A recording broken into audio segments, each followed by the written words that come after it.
నమస్తే.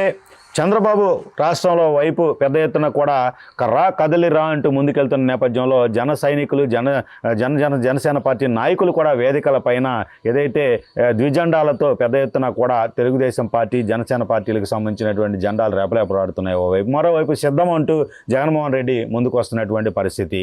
అయితే పవన్ కళ్యాణ్కి సంబంధించి మరలా రీఎంట్రీ ఇవ్వబోతున్నారు. గతంలో చేసినటువంటి ఏదైతే గోదావరి జిల్లాలో ఉత్తరాంధ్రకు సంబంధించినటువంటి పర్యటనల్లో ఏదైతే విశేష స్పందన వచ్చిన నేపథ్యంలో ఫిబ్రవరి 4 నుంచి మరలా పవన్ కళ్యాణ్ ప్రజల్లోకి రాబోతున్నారు అనేటటువంటిది తెలుస్తుంది.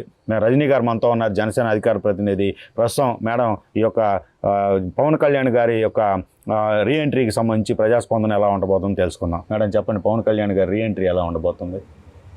సార్, పవన్ కళ్యాణ్ గారి రీఎంట్రీ ఎలా ఉంటుందంటే, బాస్ ఈజ్ బ్యాక్ అద్దరిపోయే కొటేషన్తో బలాన్ని ఇంకా 10 రెట్లు పుంజుకొని అధిక బలంతో ఏదైతే బలమైన వైసీపీ నుంచి వచ్చే బలమైన అభ్యర్థులతో ఈరోజు అన్న కథన రంగంలో దూకబోతున్నాడు. సో 4 తర్వాత వారు వన్ సైడే. 4వ తారీఖు ఏదైతే బాలశౌరి గారి ఎంట్రీ ఉంది, రానున్న కాలంలో ముద్రగడ గారి ఎంట్రీ ఉంది, ఇంకా కొంతమంది నాయకులు కూడా సిద్ధమవుతున్నారు. అదే రకంగా బాలినేని గారు కూడా రాబోతున్నారన్న వార్తా కథనాలు తెలుస్తున్నాయి. మరి చూడాలి. ఇక వైసీపీలో ఏదైతే అరాచక పరిపాలన నుంచి బయటికి రావాలనుకున్న ప్రతి ఒక్కరికి స్వాగత సుమాంజలి. సో ఖచ్చితంగా అందరినీ కలిసి 4వ తారీఖు నుంచి గతంలో వారాహి అన్న ఎక్కగానే ఫస్ట్ మీటింగ్లోనే దద్దరిల్లిపోయేలాగా 30,000 పైచిలకు ఆడబిడ్డలు తప్పిపోయారు అంటూ బలమైన వాలంటీర్ వ్యవస్థ మీద, అంటే ఒక కుంభస్థలం మీద రాయేసుకుంటాడండి. కదిలిపోయింది. రంగవల్లి గారిని తీసుకొచ్చి విజయవాడ కోర్టులో కేసులు వేశారు. ఎవరితోనో పాపం కృష్ణలంకలో కంప్లైంట్ ఇప్పించారు. బహుశా అరెస్ట్ చేసే పర్వం ఏదో ఉంది, చెయ్యాలి అన్న తపన పడ్డారు, కానీ రిస్క్ చేయలేకపోయారండి. ఎందుకంటే అన్నయ్య వెనకాల మోడీ ఉన్నాడేమో అనుకున్నామట. కాదట, మోడీ గారు వెనకాల అన్నయ్య ఉన్నారట. మరి సో ఆ భయంతో కొంచెం కట్టుదిట్టంలో క్రమశిక్షణలో ఉన్నాడేమో నాకు తెలిసి. సో అదే రకంగా మళ్ళీ వస్తున్నాడు రా బాబోయ్, లాస్ట్ పంచి తగిలితే కిక్కే వేరప్ప అని అద్దరిపోయి పంచిస్తాడండి. ఇంకా పంచలు మడత పెట్టడమే ఒక్కొక్కడికి. మొన్న వారాయి ఎక్కాడు, ఇప్పుడు మీ నెత్తిన ఎక్కుతాడు. మీరు సిద్ధం అని పోస్టర్ పెట్టారు, మీరు దేనికి సిద్ధమో చెప్పలేకపోయారు. ఒక క్లారిటీ లేదు. ఎన్నికలు కానీ పైన రాస్తారా, సర్దుకొని వెళ్ళిపోవడానికని సిద్ధం అంటారా? అందుకని మా వాళ్ళు కూడా మీరేమంటే ప్రతి కట్టే ఫ్లెక్సీకి మా డబ్బులు మా సొమ్మే కదా ఖర్చు పెట్టేది. ప్రతి మీటింగులకి దారిని పోయి ఎన్నిసార్లయ్యా స్వామి నువ్వు సిద్ధం అంటావు. సిద్ధమయ్యేవాడు ఎవడు 10 సార్లు చెప్పుకోడు. కానీ పాపం మీరు సిద్ధం అన్నారు కాబట్టి మేము కూడా సిద్ధమే అని మా వాళ్ళు.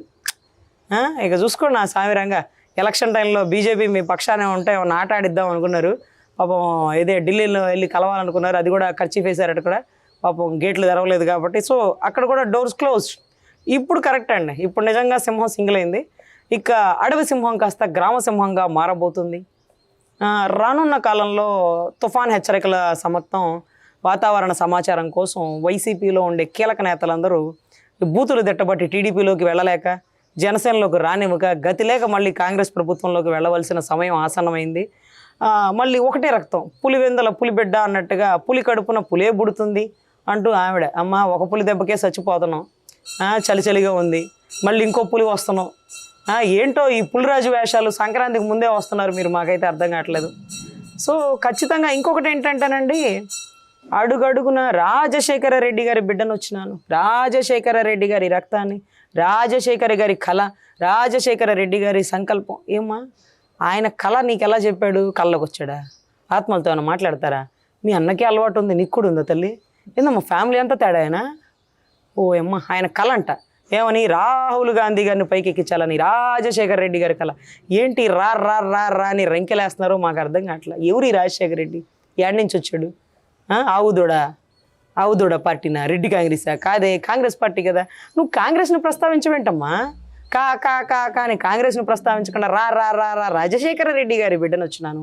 రాజశేఖర రెడ్డిని దీర్ఘాలు గుడింతాలతో తెలంగాణ దద్దరిల్లిపోయింది. మళ్ళీ ఆంధ్రాలో అడుగు పెడుతున్నావు. రాష్ట్రం 2 సంవత్సరాల నుంచి రావణ కష్టం అయిపోతుంటే తెలంగాణలో చలిగాసుకుంటున్నాం. ఇప్పుడు వచ్చావు మళ్ళీ.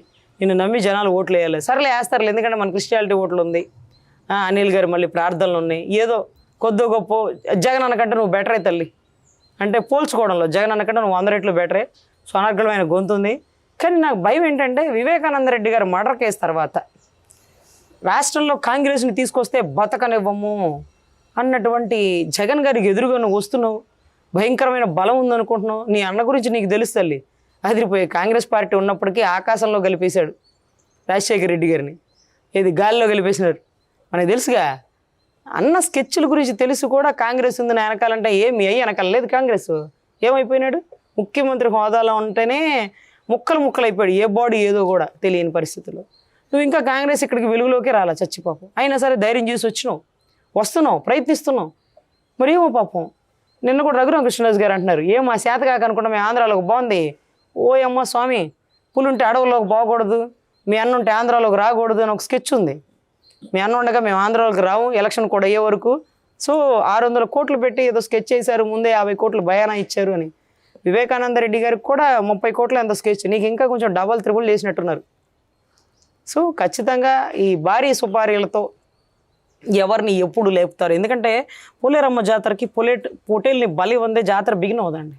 సో మా ఎలక్షన్ జాతర కూడా జగన్మోహన్ రెడ్డి గారు బిగిన్ చేయాలండి, ఎవరో ఒకళ్ళు బలి అవ్వాలి. మాకైతే దాదాపు ఏ 8 నోరు తెరుస్తాడేమో, ఏ 8ని కదిపిస్తే 9, 10 వెలుగులోకి రారేమో, పాపం అవినాష్ రెడ్డి బలవుతాడేమో అనుకున్నాం. నువ్వు వచ్చావు, నేనున్నాను, నేను విన్నాను, ముందు నన్ను చూడండి అంటున్నావు. సో చూడాలి, మీకు అసలు ముందు బతికితే బఠానీలైనా అమ్ముకోవచ్చు బస్టాండ్లో. ఆంధ్రాలో అడుగు పెడితే మాత్రం ఆల్చెప్పల లెక్కల గండ్రగొడ్డలు ఇంకా దొరకనే లేదు తల్లి, జాగ్రత్త. ఎనీవే అన్నయ్య కంటే బెటరు, కాంగ్రెస్ ప్రావీణ్యత కొద్ది గొప్ప రాష్ట్రంలో అడుగు పెడుతుంది. వైసీపీ పూర్తిగా ఖాళీ అవ్వబోతుంది, కాంగ్రెస్ చిగురించబోతుంది. ఒక ఆడబిడ్డ ఆంధ్రాలో చేసినటువంటి పాదయాత్ర, తెలంగాణలో చేసిన పాదయాత్ర ఎట్టకేలకి రాజశేఖర రెడ్డి గారి రక్తమే కాబట్టి కొద్ది గొప్ప గౌరవిస్తాం తల్లి. వెల్కమ్. Thank you madam. ఇదే పరిస్థితి ఏదైతే రాష్ట్రంలో పవన్ కళ్యాణ్ చేపట్టబోయేటటువంటి వరాహి యాత్ర గతంలో ఏ విధంగా ఉందో అంతకు రెట్టింపు ఉత్సాహంతో కూడా కొనసాగబోతుంది అనేటటువంటి పరిస్థితి. మరోవైపు జగన్మోహన్ రెడ్డి